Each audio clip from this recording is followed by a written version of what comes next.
우리 하나님의 말씀 시편 147편 2절 3절 함께 읽겠습니다. 시작.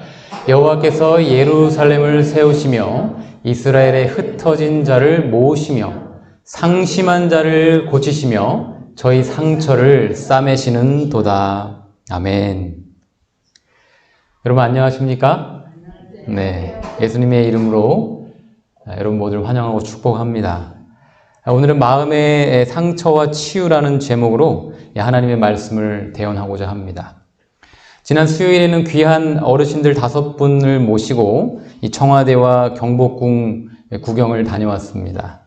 하나님께서 정선교회 모든 어르신들과 또 이 말씀을 듣는 모든 어르신들께 마음의 평안과 건강의 축복을 풍성히 베풀어 주시기를 간절히 기도합니다. 그리고 지난 일요일에는 합회에서 진행하는 풋살 대회가 원주에서 있었는데요. 이 정선교회 이름으로 제가 지도하고 있는 6학년 지우 친구들과 참가했습니다. 4전 전승 우승했습니다. 이 학생들이 정선교회를 통해 꼭 예수님을 만나게 되기를 간절히 기도합니다. 네. 여러분들은 마음에 상처가 있으신가요? 아마 마음에 상처 없는 분들은 아무도 없을 것입니다. 과거에도 있었고 어제도 있었고 어쩌면 오늘도 어떤 상처를 받고 있을지도 모릅니다. 우리는. 그런데 마음은요, 눈에 보이지가 않아서 치유되기가 매우 어렵습니다. 겉으로는 상처가 나면 병원 가서 치유하기가 쉬운데 마음속 상처는 보이지가 않아요. 그래서 여러분, 이 마음의 상처를 다루기 위해서는 먼저 마음이 어디에 있는지부터 좀 알 필요가 있습니다. 마음은 어디에 있다 그랬죠? 예, 가슴일까요? 뇌일까요? 네. 마음이 뇌에 있는 것이 정말 확실합니까? 제가 대학 시절 상담 심리학을 전공할 때 배웠던 내용인데요. 이 피니어스 게이지 사건으로 마음이 어디에 있는지 정확하게 밝혀지는 계기가 됐어요. 대뇌는 정신적, 육체적 활동을 총괄하는데요. 후두엽은 시각을 담당하는 부분이고요. 귀에 가까이 있는 측두엽은 청각, 후각, 기억, 그리고 감정 등을 담당합니다. 두정엽은 몸에서 들어오는 모든 감각 정보들을 종합하는 곳입니다. 그리고 전두엽이 사실 가장 중요한데요. 이 전두엽은 사고와 판단, 그리고 계획 등을 담당하는 곳이에요. 전두엽의 역할을 발견하게 된 사건이 있었는데요. 이 피니어스 게이지라는 착한 성품의 철도 노동자가 있었습니다. 그는 쇠막대기를 이용해서 다이너마이트를 설치하는 일을 했었어요. 그런데 어느 날 이 다이너마이트 폭발 사고가 일어나고 맙니다. 그 사고로 이 막대기가 게이지의 머리를 관통했는데요. 그때 그는 전두엽이 큰 손상을 입게 되죠. 다행히 그는 목숨을 건지기는 했는데 그 게이지가 달라졌어요. 욕설을 남발하는가 하면 부녀자들을 희롱하기도 했습니다. 누구보다도 부지런하게 출근 도장을 찍었던 피니어스 게이지였는데 철막대기를 들고 다니면서 서커스에서 자신의 상처를 보여주며 돈을 벌기 시작합니다. 힘든 일은 하기 싫어하는 전혀 다른 사람이 되어버린 것이죠. 이 피니어스 게이지의 사례로 전두엽이 사람을 사람답게 만드는 역할을 하는 그 마음이라는 것을 알게 된 것이죠. 네, 그러니까 이 뇌에 전두엽이 망가져 버리니까 그 사람의 성격과 품성이 바뀌어 버렸다는 것입니다. 마음이 그냥 이상해져 버렸다는 거예요. 이 사건을 계기로 전두엽의 기능이 본격적으로 연구가 됐고요.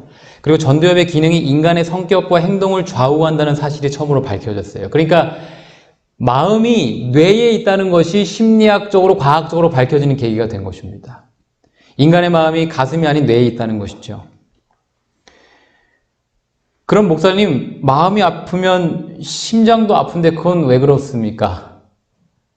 그런 경험 있으신가요? 저는 있어요. 마음이 아프니까 가슴이 아프더라고요. 근데 그것은요, 뇌의 컨디션에 제일 빨리 반응이 나타나는 기관이 심장이기 때문에 그렇습니다. 그리고 심장 박동의 변화는 우리가 바로 느낄 수 있죠. 예를 들어 극도로 긴장하거나 불안하면 심장 박동이 빨라집니다. 그렇죠? 그리고 마음이 평안하면 심장도 평안하게 뛰는 것이죠. 그래서 과거에 마음이 심장에 있다는 것으로 막연하게 생각했던 것입니다. 이 마음과 심장이 연결되어 있기 때문이죠. 그리고 여러분, 이것은 정말 중요한 우리에게 그 진리를 가르쳐 주는데, 그것은 뭐냐면 마음과 몸이 하나라는 것이에요. 그러면 이것은 질병 치료에 상당히 중요한 부분을 차지하고 있습니다. 마음과 몸이 하나예요. 이 진리는 과학적으로도 계속 밝혀지고 있는데요. 제가 저희 와이프를 보면서 확실히 알았어요. 마음이 안 좋으면 밥 먹고 체하더라고요. 여러분들 그런 경험들 있으시죠? 네. 여러분, 그러면 마음에 상처를 입으면 뇌가 손상될까요?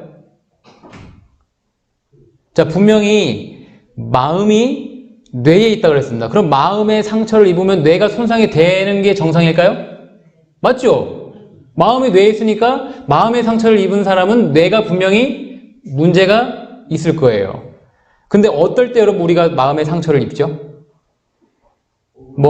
예를 들어서 욕설 같은 나쁜 말을 듣거나, 그쵸? 우리를 무시하는 말을 한다거나, 막 공격적이고 거친 말들을 들을 때 우리의 마음은 상처를 입습니다. 그렇죠? 그럼 그런 말을 들을 때 우리의 뇌도 상처를 입느냐는 것이죠. 요즘 학생들은요, 거의 욕이 없으면 대화가 안 될 정도로 말이 거칠어요.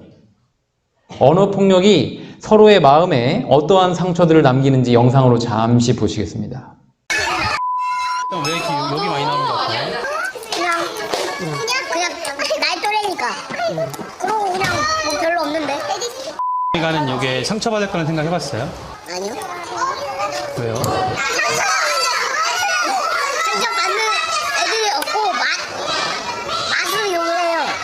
고등학교 1학년 학생들 29명을 대상으로 지금까지 또래로부터 거친 언어를 얼마나 들었는지 조사한 후 뇌에 미친 영향을 MRI 촬영을 통해 알아보았습니다. 그 결과 또래로부터 거친 언어를 더 많이, 심하게 들었을수록 해마의 크기가 더 작았고 일부 뇌회로 발달이 늦어지는 데 연관있음이 나타났습니다. 특히 놀라운 사실은 과거에 거친 언어를 들은 경험이 많은 아이들일수록 해마 크기가 평균보다 작음을 알 수 있었습니다. 피해자의 뇌 해마 크기는 예상대로 작고 뇌회로 발달도 늦었습니다. 그런데 가해자의 뇌 역시 평균과는 달랐습니다. 가해자도 해마의 크기가 중간 이하고 뇌 발달도 느린 걸로 나타났습니다. 그것은 자기의 감정을 적절하게 언어로 표현하지 못하기 때문에 뇌 발달이 잘 안 된다는 것을 뜻합니다. 결국 거친 언어를 쓴다는 것은 자기 자신의 뇌를 상처를 준다는 것을 의미하는 것이겠죠. 그렇다고 하면 거친 언어 때문에 피해를 당하는 사람이든 또 가해를 하는 친구든 모두 다 뇌 입장에서 보면 피해자라고 할 수도 있겠습니다. 예, 지은아, 너 솔직히 봤니? 이게 뭐야, 정말. 미정이는 를 간다고 목표를 갖다 탁 세워놓고 얼마나 열심히 하는 줄 아니? 이것만이 정말 이게 창피해서 이걸 어떻게 이렇게 공부할 것 같으면 때려쳐. 부모가 사랑이라는 이름으로 했던 말들이 폭력이었다는 사실 알고 계셨나요? 놀라운 사실은 아이들이 공격적 언어를 사용하는데 부모의 언어 폭력이 학업 스트레스보다 더 크게 작용했다는 것이었습니다. 부모의 만성적인 언어 학대만으로도 아동에게 불안, 우울, 분노 등의 증상이 나타나는데 이것은 가족 내 성폭력과 신체적 폭력보다 피해가 더 크다고 합니다. 언어적인 폭력의 그 중요성을 실제 우리나라 부모님들은 그만큼 잘 알지 못하시는 것 같아요. 예를 들어서 가벼운 상처가 난 것들은 이 상처나 흉이 오래 갈까 염려를 하시지만 부모나 일상생활에서 함부로 아이한테 말씀하시는 것이 이 아이의 뇌에 어떤 영향을 미치고 이 아이 평생에 어떤 영향을 미칠 거에 대해서는 실은 별로 생각을 하지 않으시는 거죠. 그냥 한 귀로 듣고 한 귀로 흘리면 되지 뭘 그걸 마음에 두고 있나 정도로 아주 가볍게 생각하시는 거죠. 맨날 술만 먹고 들어오면서 뭘 잘했다고 큰 소리야? 청소 좀 하고 말이야 그러지. 청소가 지금 문제야? 애들 성적이 어떤데? 내가 친구들 만나는 게 뭔지 알아? 오늘날 많은 아이들이 폭력이 습관화된 부모를 통해 폭력을 배웁니다. 이런 아이들이 자라면 폭력적인 학생이 되기 쉽습니다. 우리의 뇌는 익숙한 것을 편하게 느끼기 때문입니다.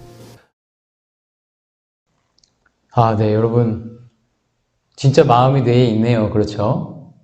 마음의 상처를 입으니까 뇌가 축소되고 작아지고 상처를 입는 것입니다. 여러분, 한 번의 눈짓, 한마디의 말, 음성의 억양까지도 거짓말로 충만하여 이 미늘이 달린 화살처럼 어떤 사람의 마음속으로 뚫고 들어가서 이 치료할 수 없는 상처를 주는 것입니다. 여기 미늘은요, 낚시 끝에 안쪽에 있는 이 고기가 물면 빠지지 않게 만든 작은 갈고리를 말하는 거예요. 부모들은 자녀들에게, 부부는 서로 간에, 또 자녀들은 친구 간에 부드럽고 친절한 말만을 사용하기를 굳게 결심하고 예수님을 부르시게 되기를 간절히 기도합니다. 언어폭력을 당할 때뿐만 아니라 우리가 폭력적인 행동을 당하거나 심지어 그것을 보는 것만으로도 마음에 엄청난 상처를 남긴다는 것이 뇌과학적으로 계속해서 밝혀지고 있어요. 이 사진은 폭력적인 게임을 할 때 뇌에 상처를 입게 되어 인지 기능과 감정 조절 능력이 저하되는 것을 보여주고 있습니다. 특별히 범죄 피해자들은요, 이 마음에 엄청난 상처가 남아서 이상한 증상들이 이 삶에서 나타나게 되는 것입니다. 그런 것들이 다 마음의 상처에서 오는 거예요. 이상한 말과 이상한 행동들 말이죠. 마음의 치유가 얼마나 중요한지 오늘 여기서 우리가 깨닫게 되는 대목이기도 합니다. 저도 중고등학교 때 폭력을 목격하고 또 당했던 것이 마음의 깊은 상처로 남았던 적이 있어요. 그래서 분노 조절 장애라는 그런 이상한 증상들로 나타났다는 것을 뒤늦게 알게 됐죠. 여러분, 그렇다면 이 마음의 상처를 어떻게 치유할 수 있을까요? 그것이 오늘 말씀의 핵심이라 할 수 있습니다. 제가 대학 시절 전공했던 심리학에서는요, 이 내면 아이를 치료해야 된다고 배웠습니다. 내면 아이라고 들어보셨나요? 심리학에서는요, 어렸을 때 상처받았던 과거로 돌아가서 그 마음에 있는 아직 자라지 못한 내면 아이를 끄집어내서 그와 마주하고 그 아이를 치료하려고 해요. 그런데 여러분, 이 방법이 과연 옳은지 오늘 말씀을 들으시고 잘 분별하여 보시기를 바랍니다. 이 내면 아이는요, 치유되지 못한 과거의 기억이라고 할 수 있는데요. 여러분, 이 과거의 마음의 상처나 충격적인 일들은 우리의 뇌에 기록이 되어서 저장되어 있습니다. 자꾸 생각나는 거예요. 그런데 여러분, 우리의 뇌는 모든 것들을 다 기억하나요? 모든 걸 다 기억하진 않습니다.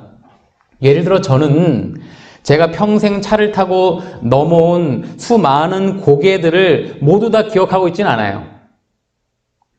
그런데 제가 어릴 적 영주 외가댁에 가는 중에 중령 고개를 넘는데 그때 제가 심한 멀미를 했습니다. 그래서 제 기억 속에는 중령 고개가 좀처럼 잊혀지지 않아요. 그 고개 이름까지 기억하잖아요, 제가. 많은 고개들을 넘었는데 저 고개들 이름 잘 모르거든요. 중령 고개는 기억해요. 제가 더군다나 그때요, 삶은 계란과 김밥을 먹고 멀미를 했어요.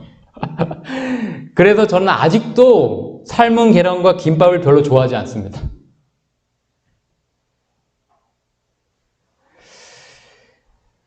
그러면 여러분, 뇌가 어떻게 기억을 하는지, 그 기억을 어떻게 저장하는지 영상으로 좀 잠시 보실까요? 사과가 있는데요. 사과라는 이름은 이 뇌의 두정엽에 저장된 정보입니다. 색과 모양은요, 후두엽에 저장이 되고요. 이 달콤한 맛은 뇌 섬엽에 기록됩니다.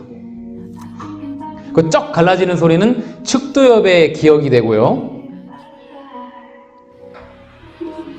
뇌 속의 다양한 장소에 각각 저장된 정보가 모여서 이루는 것이 바로 기억이에요.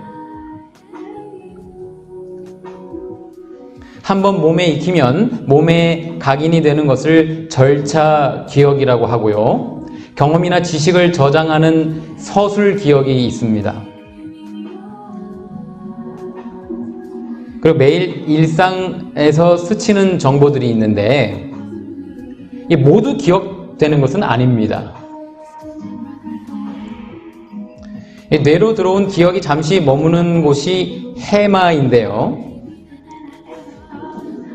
기억의 중요도를 판단해서 장기 기억 저장소로 옮기고 또 다시 불러내는 기억 재생 기관입니다. 또 나이가 들수록 퇴화하고 뇌질환으로 손상되기 쉬워서요.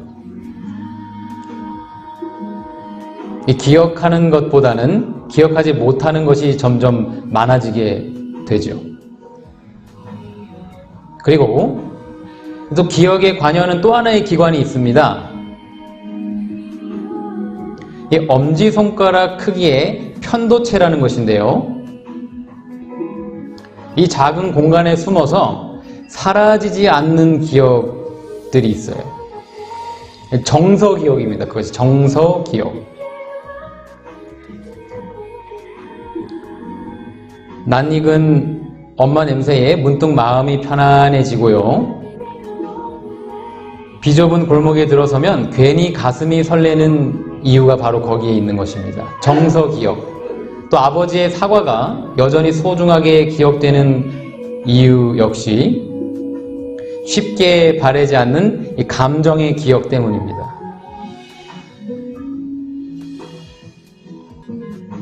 그래서 아놀피 넬슨이라는 하버드대 의학 교수는요, 우리가 어떤 감정을 느끼느냐에 따라 기억의 중요도가 달라진다 이렇게 돼 있어요.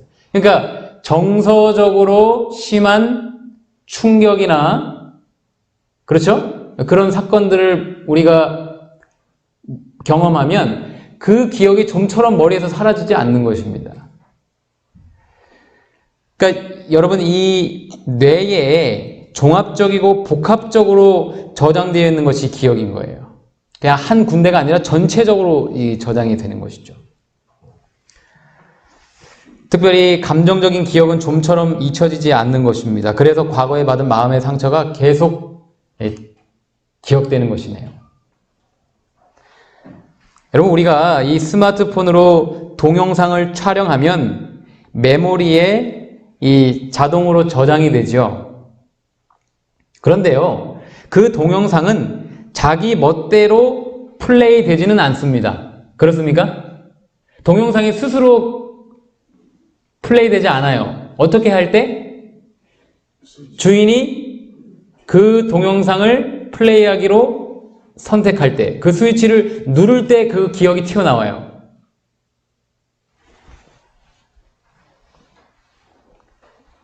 우리의 뇌의 기억도 여러분 이 스마트폰과 같은 것이에요. 우리가 과거의 기억을 플레이하기로 선택을 해야 그 기억이 되살아나서 머릿속에서 재생이 되는 것입니다. 선택하지 않으면요? 그냥 묻혀 있는 거예요.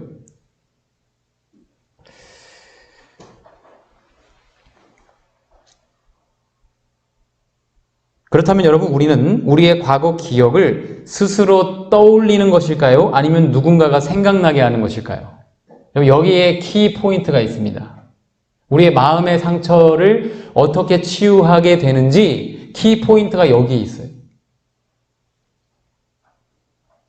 즉, 우리는 스스로 생각하는 존재일까요? 아니면 생각을 받는 존재일까요?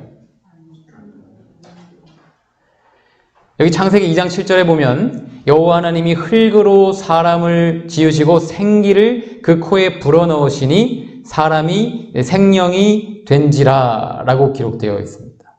여러분, 흙이 스스로 생각할 수 있습니까?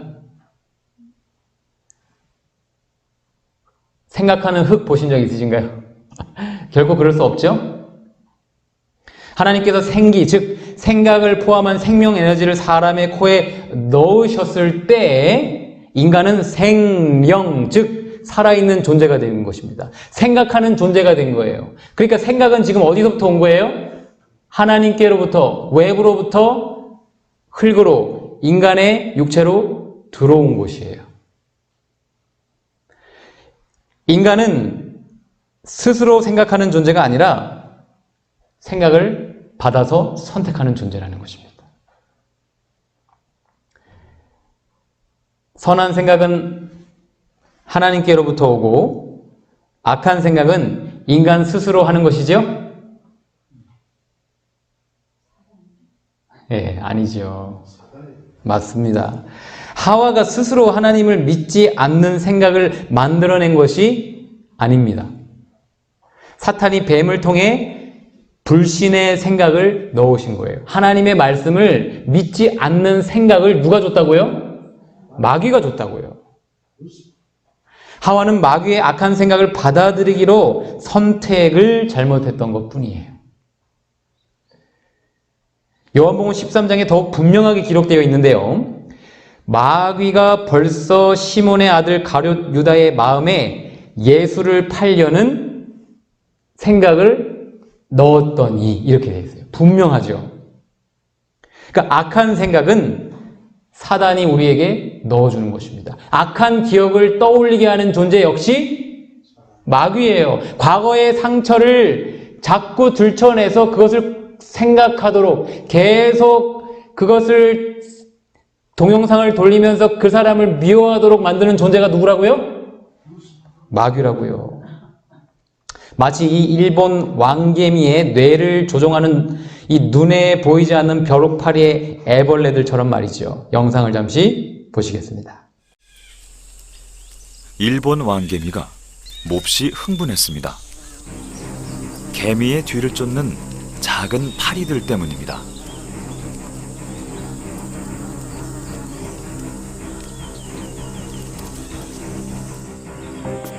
몸 길이 0.8mm. 벼룩처럼 작아서 벼룩파리라 불리우는 이 녀석들은 개미를 쫓아다닙니다. 주로 먹이를 찾느라 정신이 팔린 왕개미의 꽁무니를 노리죠. 하지만 왕개미는 엉덩이에 난 황금색 털이 센서 역할을 합니다. 아무리 뒤에서 몰래 접근해와도 엉덩이의 털로 모든 상황을 감지합니다.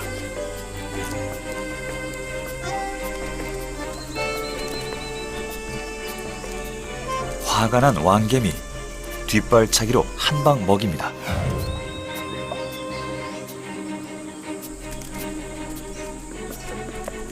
작은 파리 한 마리에 덩치 큰 개미들은 공황 상태가 됩니다.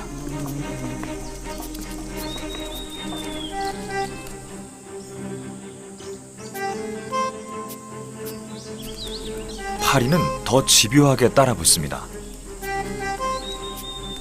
전략을 바꿔 나이가 많아 털에 감각이 무뎌진 개미를 공략합니다. 드디어 찾아온 기회. 첫 공격은 실패했습니다. 벼룩파리는 끊임없이 도전하죠. 파리는 개미의 몸에 산란관을 꽂고 알을 낳습니다.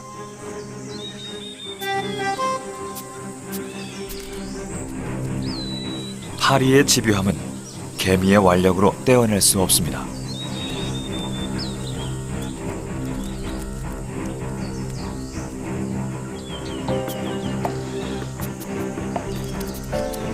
산란을 마칠 때까지 버틸 것입니다.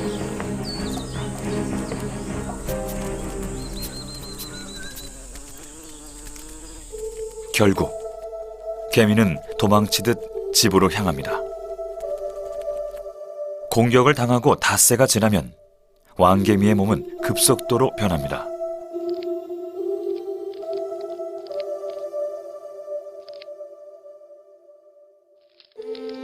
머리가 축 처져 바닥에 끌립니다.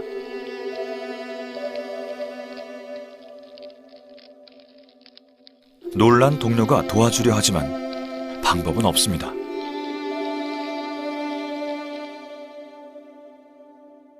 개미의 몸은 자라고 있는 파리의 유충들에게 점령당했습니다.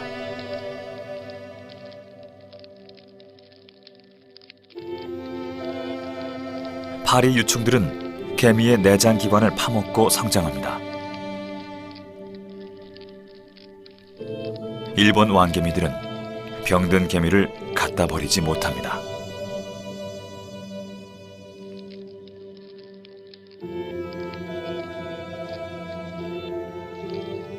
머리를 끌고 다닌 지 7시간.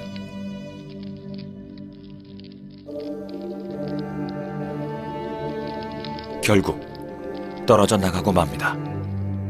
머리를 떼어내는 행동은 벼룩파리가 성충이 됐을 때 개미 몸에서 탈출할 수 있는 구멍을 마련하기 위한 것으로 추정됩니다. 좀비가 된 개미는 12시간을 더 버팁니다. 이 작은 몸을 나눠 가진 위험한 동거의 결과입니다.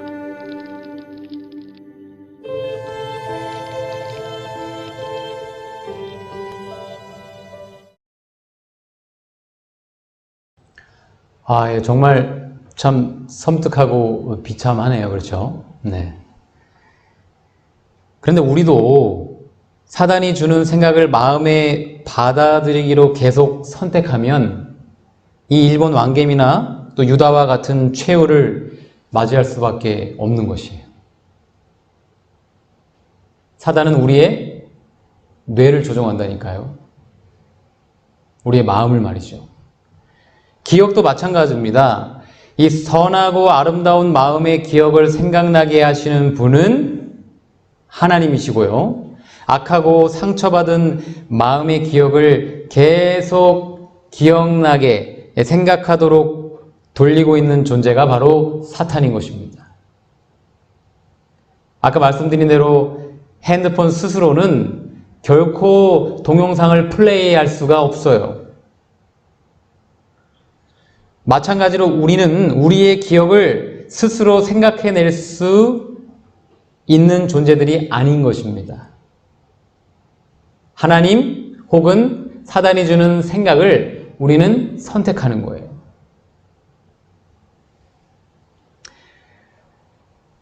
사람의 마음은요, 날 때부터 냉랭하고 어둡고 사랑이 없어요. 그러므로 사람이 자비와 용서의 정신을 나타낼 때는 언제나 자기 스스로 그렇게 하는 것이 아니고요. 그의 마음에 역사하시는 성령의 감화를 통해서 하게 되는 것입니다. 요한복음 14장에 보면 보혜사 곧 아버지께서 내 이름으로 보내실 성령, 그가 내가 너희에게 말한 모든 것을 생각나게 하시리라 라고 기록되어 있어요. 그러니까 예수님께서 하신 말씀이 어디에 저장되어 있죠? 제자들의 뇌 속에 기억되어 있습니다. 그런데 그 기억을 생각나게 하는 존재가 누구라고요? 성령 하나님이 분명히 나오죠. 하나님의 말씀을 떠올리게 하는 존재는 성령 하나님이시라니까요. 그러니까 우리가 읽거나 들은 하나님의 말씀이 생각나는 것은 우리 스스로 기억해내는 것이 아닙니다. 성령께서 생각나게 해 주시는 거예요. PTSD, Post Traumatic Stress Disorder라고 하는데 이것은 외상 후 스트레스 장애를 말합니다. 이 외상후 스트레스 장애는요, 사람이 전쟁이나 고문이나 자연재해 혹은 사고 등의 심각한 사건을 경험한 후에 혹은 그것을 목격한 후에 그 사건의 공포감을 느끼고 사건 후에도 계속적인 재해 경험을 통해 고통을 느끼는 마음의 병이에요. 영상을 잠깐 보실까요? 네, 떠올리기만 해도 애가 타는 이태원 참사 현장. 지난 29일 밤 사고 발생 전후로 그날의 이태원은 각종 커뮤니티와 SNS를 통해 적나라하게 퍼져나갔습니다. 의도했건 의도하지 않았건 무차별적으로 퍼져나간 그날의 현장을 접한 후로 후유증을 호소하는 분들도 적지 않은데요. 특히나 현장에서 안타까운 일들을 목격한 분들은 당시 모습을 쉬이 떨쳐낼 수 없을 겁니다. 참사를 직간접적으로 접한 시민들은 대체로 괜히 멍해지고 자꾸 상상이 돼 힘들다거나 현장 모습이 떠올라 잠을 잘 수 없다며 괴로움을 호소했는데요. 모두 PTSD, 외상후 스트레스 장애의 증상입니다. 흔히 트라우마라고 하죠. 전쟁, 고문, 자연재해, 사고 등의 심각한 사건을 경험하게 되면 그 사건에 대한 충격으로 이후에도 계속 고통을 느끼는 겁니다. 주요 증상은 꿈이나 반복되는 생각을 통해 고통을 재경험하거나 자율신경계가 과도하게 각성돼 쉽게 놀라기도 하고 집중력 저하, 수면 장애 혹은 지나치게 예민해질 수도 있습니다. 심각한 경우에는 우울증은 물론 충동 조절 장애, 공황 발작, 환청, 약물 남용 등으로 이어질 수 있고 잠재해 있던 기억이 불현듯 떠올라 1년 뒤에 증상을 겪는 경우도 있습니다. 특히 이번 참사는 워낙 이례적인 상황이었던 터라 환자를 수없이 봐온 의료진마저 외상후 스트레스 장애를 호소할 정도였는데요. 이에 대한 우려가 커지자 어제 대한신경정신의학회는 성명을 내고 사고 당시의 영상이나 사진을 유포하는 행동을 중단해야 한다고 촉구했습니다. 여러분, 그러니까 우리의 마음의 상처가 오늘 우리의 삶에 영향을 미치고 있는 것은 그것이 크든지 작든지 일종의 외상후 스트레스 장애라고 보면 되는 거예요. 그런데 그 잊고 싶은 끔찍한 기억을 잊고 싶어도 계속 생각나게 하는 존재가 누구라고 말씀드렸죠? 바로 사탄이에요. 여러분, 이것이 핵심입니다. 마음의 치유를 해결할 수 있는 핵심이 여기에 있어요. 심리학에서는 자신의 내면 아이에 주의를 집중시켜서 마음을 치유하려고 하지만요, 안 되더라고요. 제가 그걸 해봤습니다. 저는 심리학을 전공했어요. 제가 그걸 직접 제 삶에 적용해 보았다니까요. 치유 안 되더라고요. 그런데 성경은 어떻게 우리에게 말씀하고 계시는가? 노뱀을 쳐다보면 어떤 상처도 치유될 수 있다라고 가르쳐요. 육체적인 질병뿐만 아니라 마음의 상처도 마찬가지예요. 질병의 치료의 법칙은 동일합니다. 만일 마음에 상처를 입은 우리가 하나님께서 일하시도록 허락해드리면 그분은 우리의 상처난 심령을 치료하실 것입니다. 허락해드리기만 하면 된다니까요. 우리가 우리의 힘으로 어떻게 내면 아이를 쳐다보고 막 그 과정을 막 겪어서 되는 게 아니에요. 그냥 하나님께 허락해드리면 되는 거예요. 하나님, 제 마음에 이런 상처가 많습니다. 제 안에 오셔서 그 상처를 회복시켜 주시옵소서. 여러분, 진리는 얼마나 단순한지 몰라요. 얼마나 쉬운지 몰라요. 그분은 우리의 상처난 심령을 치료하신다니까요. 하나님께서 일하시도록 허락해 들으시기를 간절히 바랍니다. 그러나 여러분, 이렇게 하려면요, 우리는 내면 아이를 기억하거나 그 추억을 떠올리거나 그것을 쳐다보는 것이 아니라 과거를 묻어버려야 해요. 심리학에서 정반대로 가르칩니다. 그것은 억압이다, 억제다, 이렇게 해가지고 그거는 자아 방어 기제 중에 별로 안 좋은 거라고 가르쳐요. 제가 배웠다니까요. 우리는 과거의 상처에 관해서 다른 사람에게 말하거나 기록하지 말아야 돼요. 누구한테만 말씀드려야 돼요? 하나님께 말씀드려야 돼요. 하나님께는 다 말씀드려야 돼요. 과거 생애 가운데 모든 불유쾌한 추억들 있지요? 과거의 불의와 실망과 뭐 이런 부정적인 것만을 모아가지고 거기에 대해서 이야기하고 거기에 대해서 비탄에 빠지는 중에 우리는 낙담에 빠지는데요. 이런 것들은 현명한 일이 아닙니다. 낙담된 심령은 흑암으로 가득 차게 되고요. 또 하나님의 빛이 그 심령 안으로 들어오지 못하게 막아버리고 다른 사람의 길에 암영을 던지는 거예요. 어두움을 던지는 거예요. 계속. 내가 어두우면 내 가족들도 같이 어두워지는 거예요. 영향력이 있거든요. 그게.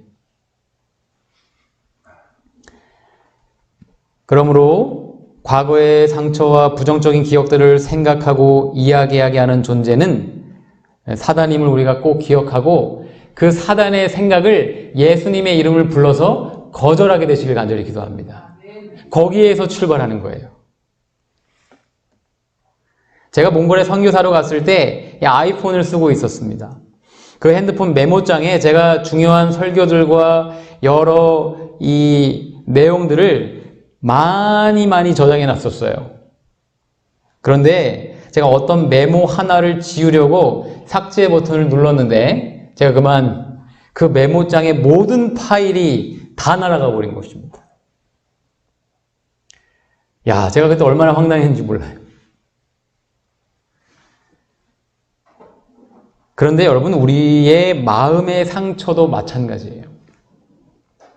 우리는 우리 스스로 그 기억들을 삭제할 수 없지만 하나님은 하실 수 있으실까요? 핸드폰에 있는 안 좋은 사진이나 안 좋은 동영상 저희의 버튼 하나만으로도 지워진다니까요. 하물며 천지 만물을 창조하시고 우리를 창조하신 하나님께서 우리 마음속에 그 악한 기억들, 안 좋은 추억들, 마음의 상처들 삭제하실 수 있지 않겠습니까? 물론이죠. 여러분, 이제부터 사단이 안 좋은 추억들을 자꾸 떠올리게 생각나게 할 때마다 예수님을 부르며 삭제 버튼을 눌러달라고 간절히 기도해 보시길 바랍니다. 예수님께서 반드시 치유하시고 구원하실 거예요. 우리의 마음을 창조하신 분께서는 우리의 마음의 필요를 잘 아세요. 하나님은 우리의 마음을 치료해 주실 수 있는 유일한 분이십니다. 어떤 심리 상담학자가 아니에요. 어떤 정신과 의사가 아닙니다. 우리의 마음을 상처를 치유하실 수 있는 유일한 분은 하나님이세요. 하나님께 가져가야 돼요. 마음과 육체가 병든 사람들은 그리스도 안에서 회복자를, 즉 예수님을 바라봐야 하는 것입니다. 자기의 내면 아이를 바라봐서는 안 돼요. 자기의 상처를 쳐다봐서는 안 돼요.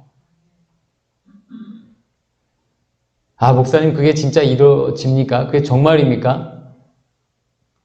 한 아이가 아주 어릴 때였습니다. 할머니가 중풍으로 쓰러지는 바람에 엄마가 한 달 동안 이 어린 아이를 고모집에 억지로 맡겼어요. 그 아이는 그때부터 마음에 심한 상처와 충격을 받고 분리 불안 장애가 생겼고요. 또한 극심한 틱장애가 생겼습니다. 여러분, 틱장애 아시죠? 네. 여러분, 이것도 외상 후 스트레스 장애라고 볼 수 있다라고 제가 말씀드렸습니다. 이 아이는 계속 괴성을 지르고요. 잘 걷지도 못해서 휠체어를 탈 정도였어요. 어떤 병원에서도 고칠 수가 없었습니다. 그래서 새로남 쉼터에 갔어요. 그때 당시의 영상을 잠시 보실까요? 좀 들어줄래? 길어. 여기가 빠르니까 뒤에가 너무 힘들어. 어디야? 모아서 인간이 할 수 없는 것을 하나님은 하실 수 있다고 하는 것을 백성들이가 힘들만 하는 것인데 그렇게 결단을 해야 이거 며칠이고 꽤 많은 사람들이 내가 죽을 때는 죽지라고 쉽게 생각해. 네, 이렇게 심각한 지경에까지 있었습니다. 그런데 그 아이는 새로남 쉼터에서 배운 대로 이제 자기의 마음의 상처를 더 이상 보지 않았어요. 시선을 돌려서 예수님을 바라보기 시작한 겁니다. 여러분, 예수님을 바라본다는 것은 예수님을 생각하는 것이고 믿음으로 예수님을 부르는 거예요. 하나님의 말씀을 묵상하고 그 말씀을 암송하고 찬양하고, 네. 사단이 계속 과거의 안 좋은 기억을 생각나게 할 때마다 예수님을 불러서 그 생각을 끊고 또 끊었어요. 그러자 그 아이에게 놀라운 일이 일어났어요. 아까 보셨죠? 자기 다리로 걷지도 못해서 옆에 끈을 묶어서 같이 걷고 계속 괴성을, 자기도 소리를 지르고 싶지 않은데 자기도 모르게 그런 괴성이 계속 나오는 겁니다. 누가 하는 거예요? 마귀가 하는 거죠. 어떻게 됐는지 보실까요? 근수가 올 때 근수의 상황이 어땠어? 그때는 뭐 되게 심했죠. 그때는 지금 가만히 못 있고 그냥 앉아 있는 거, 서나 앉아 있나 그냥 다 힘들었죠. 그냥 자는 게 저한테 자는 게 그냥 제일 좋았고, 일단 그때도 되게 힘들었죠. 일단 진짜 지금 앉아 있을 때도 지금처럼 가만히 있는 게 아닌 사람은 그냥 되게 치고 그냥 손으로 칠 수 없다는 거, 발로도 뭐 사람들을 뭐 찰라고 막 그러기도 하고 그랬었는데 지금은 아예 그런 게 없어졌고, 원장님은 일단 되게 있어서는 뭐 아버지 같은 분이시죠.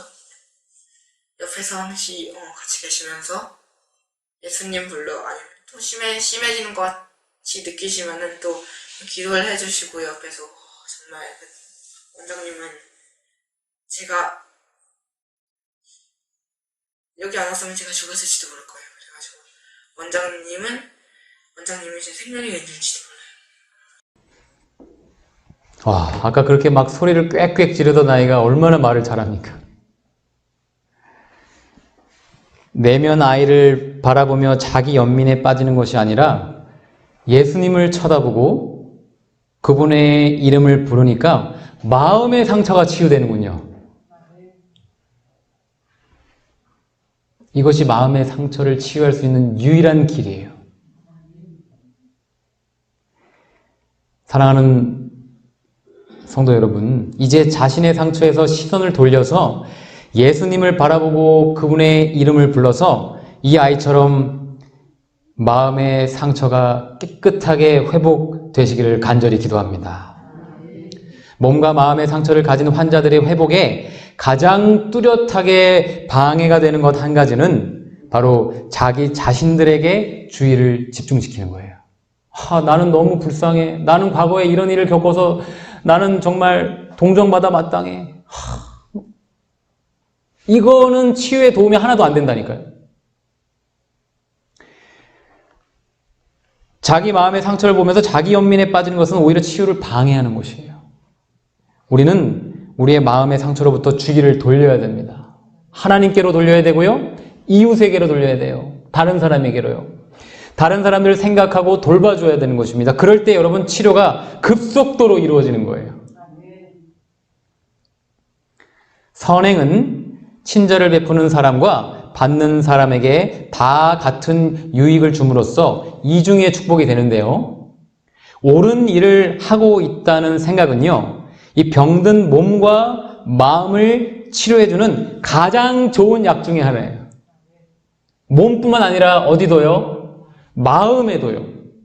다른 사람에게 봉사하는 것이, 나를 보지 않는 것입니다. 예수님을 보는 것이고 다른 사람을 보는 거예요. 나보다 더 못한 사람, 내 도움이 필요한 사람을 말이죠. 여러분, 믿고 적용하여 경험하게 되시길 간절히 기도합니다. 그리고 이 아이의 상한 마음과 몸이 회복될 수 있었던 또 하나의 결정적인 이유가 있었어요. 그것은 바로 용서였습니다. 용서. 예수님을 바라보며 십자가 사랑과 용서를 이 아이가 받아들이게 되자 자신에게 깊은 상처를 준 엄마를 용서하게 된 거예요. 엄마가 그때 몰라서 그러셨구나. 그때 그럴 수밖에 없는 상황이었구나.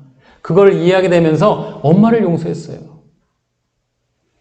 엄마를 용서하면서 급격한 마음과 몸의 치유와 회복을 경험했던 것입니다. 여러분, 용서는 곧 치유예요.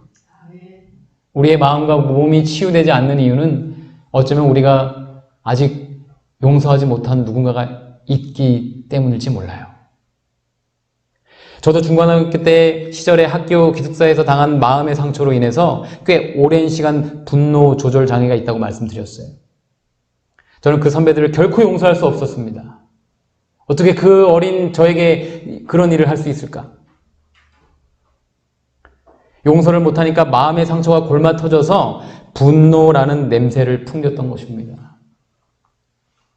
가장 큰 피해자들은 바로 제 가족들이었죠. 저는 그때 깨달았어요. 상처가 많은 사람이 상처를 주는 것이구나. 그러다가 33살에 성령님의 도우심으로 십자가에 못 박히시는 예수님을 바라보게 되었습니다. 주님은 자신을 십자가에 못 박는 죄인들을 위해 기도하셨더라고요. 아버지여, 저희를 사하여 주옵소서.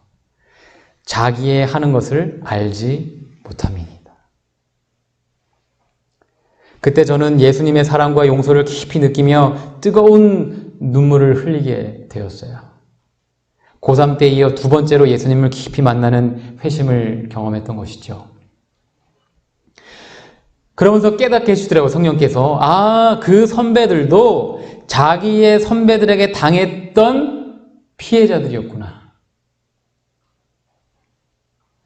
그들도 사단에게 속아서 자기들이 후배들에게 무슨 짓을 하는지 알지도 못하고 그랬구나. 무엇보다도 성령께서 저 역시 죄인이었음을 깨닫고 회개하게 해주셨어요. 놀라운 일이 일어났습니다. 예수님의 사랑과 용서를 받아들이니까 그 선배들이 불쌍해 보이더군요. 증오심으로 가득 차서 그 생각이 떠오를 때마다 저는 분노로 견딜 수가 없었는데 예수님을 바라보니까 제 마음에 새로운 마음이 창조된 거예요. 그들이 불쌍한 거예요. 그들도 피해자였구나. 그들은 알지 못했었구나. 그리고 그 선배들이 제게 사과를 하지 않았는데도 저는 그들을 조건 없이 용서하게 되었어요. 그들이 저한테 사과 안 했어요. 근데 용서를 용서를 주게 되더라고요. 예수님께 받은 용서를 말입니다. 그들이 제 용서를 받지 않던 간에 말이죠. 받은 상처가 많아서 상처만을 주던 제가 받은 용서가 많으니까 용서를 주는 사람으로 변화되게 된 거예요. 여러분, 이것이 십자가에 못 박히신 예수님의 그 사랑과 용서의 능력이었어요. 이 말씀을 듣는 분들 중에 마음에 상처가 있는 분 계시다면 십자가 예수님을 바라보시며 그분의 이름을 간절히 불러보시길 바랍니다. 반드시 치유될 수 있습니다. 반드시 치유될 수 있습니다. 믿으시길 바랍니다. 혹시 아직 용서하지 못하는 누군가가 있는 분이 계십니까? 먼저 십자가 예수님의 용서를 많이 받으시고 그들에게 받은 용서를 나누어 주시길 바랍니다. 그럴 때 우리의 마음에 그리고 우리의 몸에 급속하고도 완전한 치유를 경험하게 될 것입니다. 이 말씀이 오늘 우리의 삶에 경험되기를 예수님의 이름으로 기도하며 말씀을 마치겠습니다. 아멘.